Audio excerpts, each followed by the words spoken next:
2019 대입 5대 포커스 중에서 세 번째 포커스가 되겠습니다. 논술에 대한 얘기인데요. 제목으로 보자면 논술의 시대는 갔는가.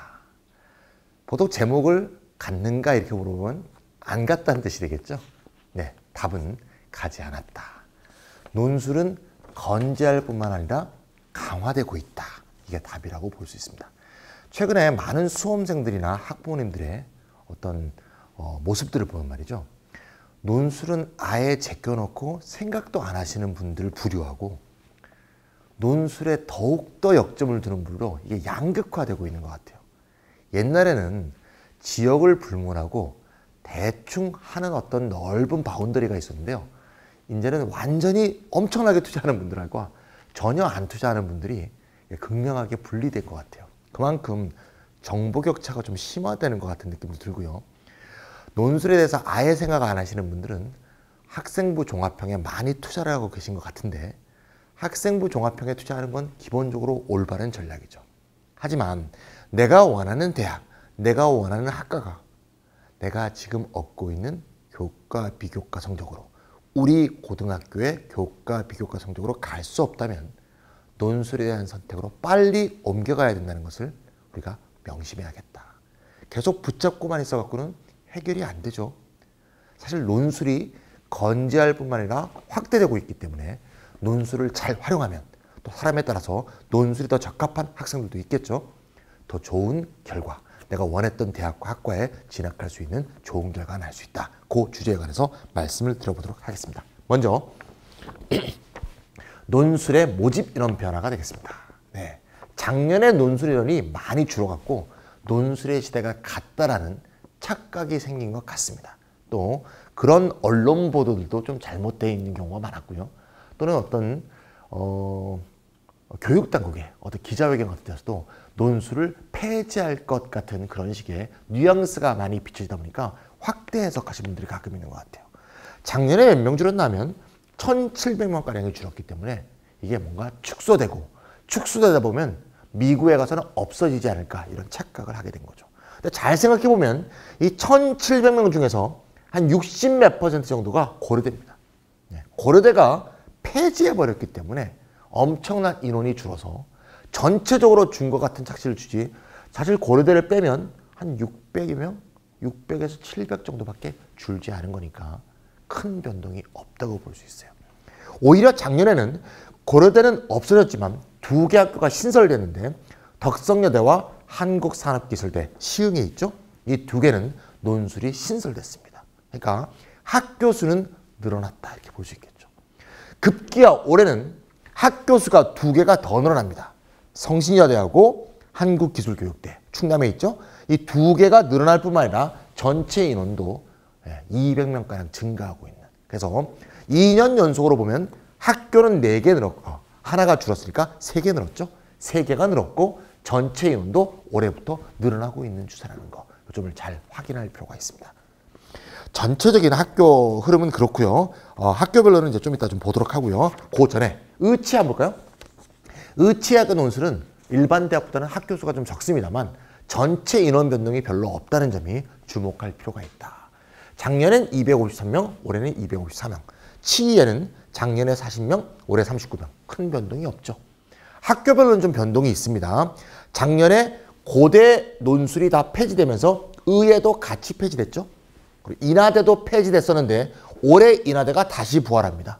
그러니까 친구 따라 강남 갔다가 아닌 것 같아 그러면서 다시 부활하는 그런 느낌이죠. 인하대는 다시 생겼다. 한양대와 성대는 교차하고 있는데요. 한양대는 작년에 신설했는데요. 그래서 올해도 계속 건재하고 있죠. 성균관대는 올해 폐지가 됩니다. 그래서 성균관대 의대는 논술로는 못 간다. 올해부터는 다 학종으로 인원이 변경됐습니다. 그 점을 확인하실 필요가 있고 엇갈리다 보니까 전체 인원에는 큰 변동이 없게 되겠습니다. 이런 식으로 의치에도 이런 식의 논술 인원의 건재성을 잘 보여줄 수 있습니다. 이걸 학교별로 보면 되겠죠. 학교별로 이렇게 되겠습니다. 논술 실시대학은 그래서 3개 정도 대학이 지난 2년 동안 증가했기 때문에 33개교가 됐습니다. 그래서 33개교를 학생 입장에서 볼 때는 인문 논술과 자연계 논술, 또 의치의 논술은 격이 다르기 때문에 좀 분리해서 보는 게 좋겠죠. 표를 따로따로 만들었습니다. 먼저 경기대와 한국외대는 인문만 본다. 한국외대 서울 캠퍼스는 자연계가 없죠. 없기 때문에 볼 수가 없습니다. 그래서 경기대와 외대는 인문만 2개교. 그 다음에 가톨릭 때부터 홍익 때까지 기억니은 순입니다. 가톨릭 때부터 홍익 때까지 몇 학교? 29개교는 인문계, 자연계가 공히 본다. 이런 식으로 쭉 돼 있고요. 과별로는 어디가 논술 모집이 있는지 없는지는 나중에 수시 요강을 보셔야 됩니다. 전체적으로는 뭐 자연계 200명 이렇게 해도 어떤 과는 있고 어떤 과는 없을 수도 있으니까 과별로는 나중에 수시 요강에서 체크하셔야 한다는 거 잊지 마시고요. 일부는 전형에서 이미 전형계획에서 발표한 학교들도 있습니다. 넘어가 볼까요? 자, 한국산업기술대 아까 말씀드렸죠? 작년에 신설대학교인데요. 여기는 자연계만 본다. 이런 얘기고요. 자, 의예 12개교. 야, 아까 그 인문자연 중에서도 의예가 여기 포함되어 있죠? 여기서 의예가 있는 학교, 의예 논술이 있는 학교만 뽑은 거예요. 뽑아보니까 12개교가 되더라. 그 12개교 중에서 울산대만 밑줄을 친 이유는 울산대는 다른 자연계는 보지 않고 의예만 본다. 그에 반해서 연세대부터 한양대, 중앙대 등등등은 의예도 보고 다른 자연계열도 보겠죠. 그래서 여기 학교들은 아까 자연에도 속해 있고 의예에도 속해 있는 학교가 11개. 울산은 자연은 없고 의예에만 있는 울산이 하나. 이렇게 해서 총 12개가 되겠습니다. 이해 가시죠? 네. 또 아까 자연에 있는 학교 중에서 연세, 경희, 경북은 역시 그 자연 중에 치의의 논술도 있다. 이렇게 보시면 되겠습니다. 그래서 총 학교 수로는 33개교가 되겠고요. 학교별로 자세한 모집 이론 변동 같은 거는 자료집에 실어놨으니까 학교별로 모집 이론 변동이 어떻게 일어나는지 한번 체크해 보시면 되겠습니다. 자, 논술의 이슈 중에서 그 다음으로 중요한 이슈는 말이죠. 논술이 몇 프로고 그 다음에 내신이 몇 프로 들어가는지 요즘에 중요한 이슈가 되겠죠. 자료집에 보시면 학교별로 논술 100%의 학교도 있고요. 논술에다가 내신이 어떻게 들어가는지 학생부가 잘 포함되어 있는 걸 알 수 있습니다. 근데 제가 늘 말씀드리지만 거기 논술 70, 뭐 30 학생부 이렇게 돼 있으면 30이라는 게 절대 비율이죠. 예, 총점 중에서 몇 퍼센트를 차지하는 얘기지 실제로 1등급과 2등급, 2등급과 3등급 간의 점수 차이를 얼만큼 두느냐에 따라서 실질 발행률은 다 차이가 있습니다. 이거는 나중에 수시요강이 발표돼야지 확인되니까 나중에 수시요강 발표되면 학교별로 다시 한번 체크해서 실제 격차가 얼마나 발생하는지 즉 교과의 영향력을 한번 체크해 볼 필요가 있습니다. 지금 시점은 이제 3월인데요. 3월 시점에서 수험생은 교과의 실질 반영률까지는 사실 생각할 필요가 없어요. 생각할 겨를도 없고 예를 들면 내가 가고 싶은 학교가 좀 2, 3등급에서 조금 더 깎는다고 해서 엄청나게 많이 깎질 않거든요. 다른 데는 0.2 깎는데 저 학교는 0.4를 깎아. 그렇다고 지원 안 할 거야? 말이 안 되잖아요. 0.4를 깎더라도 논술에서 1점 더 얻어야지, 2점 더 얻어야지, 10점 더 얻어야지 그러고 지원하는 거지. 뭐 교과에서 좀 더 깎는다고 해서 지원 경로 자체가 바뀌어지지 않아요. 따라서 그냥 나중에 참고사항으로 보자는 거지 교과가 나의 대학 선택, 학과 선택에는 결정적인 영향을 미치지 않는다는 점, 이 점도 잘 부각할 필요가 있고요. 그 옆에 표를 보시면 수능 최저 기준이 있느냐 없느냐 쭉 표시가 돼 있죠.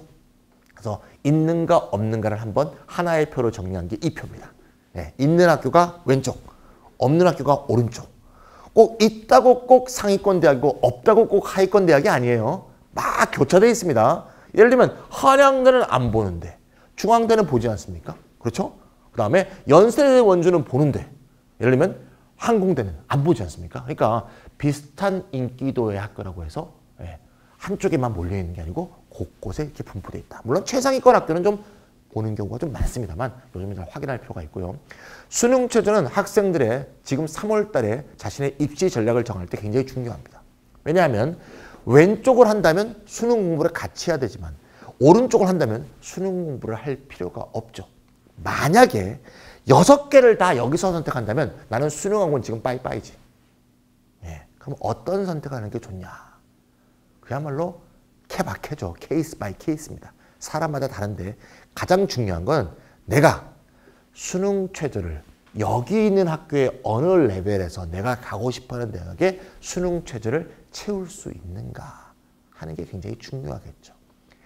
어떤 학생이 가장 선택하기 쉬운가 하면 너무나 수능 공부를 안 해서 아예 여기서 채울 수 있는 학교가 하나도 없어. 그럼 선택이 아주 쉽더라고요. 제가 어떤 제자 중에 하나였는데요. 이 학생은 수능 공부를 거의 안 했어요. 근데 어릴 때부터 책만 읽었어. 문과야. 그래서 국어만 잘하고 나머지는 완전히 황폐해. 국어만 2등급이고 나머지는 5, 6등급이야. 그러니까 지금 그 5, 6을 얹어 올려서 3까지 얹어 올려서 수능 최저를 채우겠어. 그래서 아예 국어만 잘하니까 목표를 한양대 딱 목표를 정해갖고 그냥 그때부터 논술만 1년 동안 했어요. 하루 종일 논술만 한양대 갔어요. 네. 그런 것도 전략이라면 전략입니다. 매우 좀 비상한 전략이죠. 일반적인 전략은 아니고 아주 특수한 경우다. 케이스가 아주 특별하다 이렇게 볼 수 있겠죠. 일반적인 케이스라면 왼쪽과 오른쪽을 배합하는 게 좀 더 좋다고 볼 수 있죠. 우리가 수능 최저가 없다고 하면 말이죠. 가끔 학생들이 오해하는 경우가 있어. 오우, 논술 괴수도만 오는 거 아니에요? 근데 아까 그 학생이 논술 괴수라서 한양대를 친 게 아니에요. 수능 최저를 못 채우니까 한양대를 친 거죠. 이해 가십니까? 물론 동급의 학교에 비해서 수능 최저를 보지 않으면 논술의 컷이 다른 동급의 학교보다 약간 높을 수는 있어요. 하지만 솔직히 말해서 내가 수능 최저를 채울 수 있으면 연대, 서강대를 가지 미쳤다고, 서강대는 좀 그렇다. 연세대를 가지 내가 일부러 한양대를 가는 사람은 없을 거 아니야. 무슨 말씀인지 알겠죠? 그러니까 수능 최저가 없다고 해서 여기는 넘사벽일 거야. 논술 정말 괴수가 올 거야. 그거 아니에요. 그 동일 레벨에서 수능 최저를 못 채우는 사람들이 올 가능성이 더 높죠. 물론 점수는 좀 더 높을 수가 있습니다. 따라서 일반적인 전략은 내가 채울 수 있는 수능 최저로 채울 수 있는 학교 일부하고 3대 3일 수도 있고 2대 4일 수도 있고 4대 1일 수도 있겠죠. 채울 수 없는 학교 한 두세 개. 이 두 개를 컨비네이션 하는 게 제일 일반적이라고 볼 수 있습니다. 그래서 수능 최저를 채울 수 있고 그 채울 수 있는 학교가 내가 가고 싶은 대학이라고 한다면 수능 공부하고 병행해 주는 게 일반적인 경우다. 이렇게 볼 수 있겠습니다. 하지만 아까 제가 말씀드렸던 제자처럼 특별한 선택도 자기가 과감하게 한다면 더 좋은 결과를 얻을 수가 있겠죠. 수능 최저를 어차피 못 맞추는데 괜히 수능 공부에 미련을 뒀다가 수능과 논술을 그냥 겸하다가 논술에 오히려 강한 투자를 못했다면 그 학생은 아마 한양대를 못 갔을 겁니다. 더 인기 없는 대학을 갔겠죠. 이해가시죠? 그 점을 잘 확인할 필요가 있습니다. 자신이 수능 최저를 채울 수 있는가? 자, 수능 최저는 말이죠. 기본적으로 좀 올라가게 되면 학생들한테 큰 영향을 미치죠. 보통 논술 같은 경우는 학교에 따라 차이가 있습니다만 문과 같은 경우는 절반에서 조금 넘는 경우가 수능 최저를 채우고요. 이과는 일반적으로 반도 못 채우는 경우가 많습니다. 학교에 따라 좀 차이가 있습니다. 반도 못 채우는 수능 최저 상황에서 수능 최저가 더 강화됐다. 그럼 더 많이 떨어집니다. 그러면 논술 합격 가능성이 좀 더 높아지고 나도 수능 공부를 좀 더 해야 될 필요가 있겠죠. 그래서 작년에 비해서 어떻게 변동되는가가 굉장히 중요한데 그것을 한번 여기서 보겠습니다. 작년에 비해서 강화대학교가 제일 중요하겠죠. 강화대학교 대표적인 학교가 이화여대입니다. 여학생들 명심할 필요가 있는데요. 나중에 제가 학교별로 쭉 검토하게 될 때, 보통 이제 수능 때쯤에 하게 될 때, 수시 때쯤에 할 텐데요. 이화여대가 학교별로 볼 때 가장 큰 변동이 있는 학교입니다, 올해. 어느 정도로 늘었느냐. 인문계가 3개합 6에서 3개합 5로. 이런 건 큰 변화입니다. 이것만 해도 탈락자가 거의 뭐 10% 이상 증가할 수 있습니다. 자연계도 2개합 4에서 3개합 6으로. 이야, 과탐도 탐구도 전부 두 과목 평균이에요. 2에서 뭐 강화되면서 1이 된 게 아니고 두 과목 평균이 그대로 유지되면서 의예과는 3개합 3, 4개합 5. 우와, 전부 다 엄청난 강화를 보이고 있습니다. 이대로 논술에 가신 분들은 수능 공부를 반드시 병행해주고 수능 공부도 저번보다 훨씬 열심히 해야겠습니다. 동국대도 이런 식으로 변동이 되는데 합은 변동이 없어요. 자연계. 인문계는 강화되지 않았습니다. 자연계만 강화됐는데 얼핏 보면 비슷해 보이지만 요 밑에 조그맣게 써 있는 게 있습니다. 요 2개 중에서 수학과나 과탐이 꼭 포함되어 있어야 된다. 과탐은 한 과목인데요. 옛날에는 2등기 없었으니까 예를 들면 뭐 국어 영어만 해서 2등급도 됐지만 그게 안 된다는 거지. 수학이나 과탐 중 하나가 꼭 추가돼야 되니까 자연계는 강화되었다. 자, 그에 반해서 약화된 대학들이 있는데요. 대표적인 대학이 서강대가 되겠습니다. 서강대는 작년에 수시에서 문이과를 폐지했죠. 그래서 올해도 계속 폐지되어 있습니다. 올해는 나중에 또 보겠지만 정시도 문이과를 폐지했습니다. 어쨌건 지금 이제 수시 얘기를 하고 있는데요. 수시로 문이과 폐지하면서 수능 체제도 문이과를 그냥 똑같아요. 문이과가 폐지됐으니까 수능 체제도 똑같습니다. 그러면서 굉장히 약화시켰죠. 2018년도는 3기 2등급이었는데 또 한 번 약화돼 갖고 말이죠. 3기합 6이 됐어요. 그러니까 다시 말하자면 작년에는 222, 211, 뭐 221 이렇게 해왔겠죠. 근데 올해는 합 6이니까 뭐 222, 211은 당연히 되는 거고요. 231 이런 것도 되죠. 그래서 231도 가능해졌기 때문에 완화됐다 이렇게 볼 수가 있습니다. 물론 141도 되죠. 141도. 그러니까 확실히 완화되었다 이렇게 볼 수 있고요.